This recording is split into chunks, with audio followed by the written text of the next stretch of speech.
So you've recently moved from COO to delivery director. What excites you about that shift? I think what excites me most about the shift is the chance to see be closer to the success of our delivery and seeing the delivery on a much closer scale on a day-to-day basis. Ultimately, it's really important to me that we succeed within delivery, deliver with the quality that I and the business expect, and really leading the business now into the next phase in terms of scalability and pivoting our delivery team to start achieving the growth that we'd like to do as a business. That excites me, and ultimately some of my operations background in the role I've been doing for the business ultimately is going to really help me within that. How do you think your operations role is going to help you and lead you into this delivery director role? A lot of scalability for me is based around the processes and our ability to do the same things over and over again and to the correct standards. And ultimately, that does come down to process, makeup of teams, and getting these right at the beginning, building the foundations to be able to scale. Ultimately, some of the processes that have enabled us to get to where we are today, if we were to carry them forward as we are, just aren't going to do it.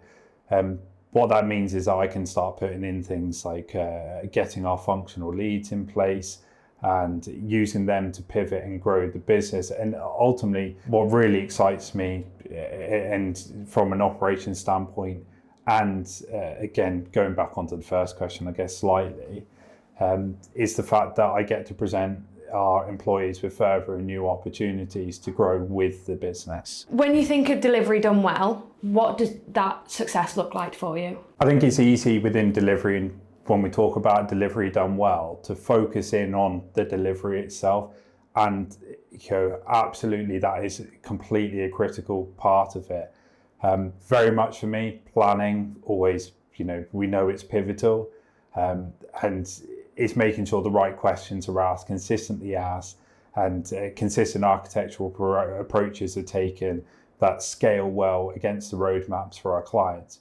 But secondly to that, it doesn't end at delivery for me. It's so important that we look to the success of those products within our clients' businesses. It's fine delivering, but what we want is that product or application that we've built to be successfully used and continue to be used for a long period of time.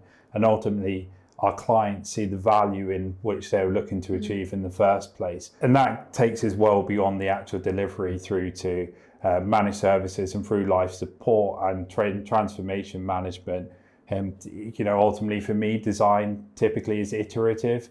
Particularly in this day and age, we don't stop, and we're on a platform in cloud-based solutions that allows us to continue to develop and use new features. So it's an ever-growing platform, and that again brings me back to everything else we just spoke about. It does excite me, but ultimately, success for me extends way beyond just the delivery itself.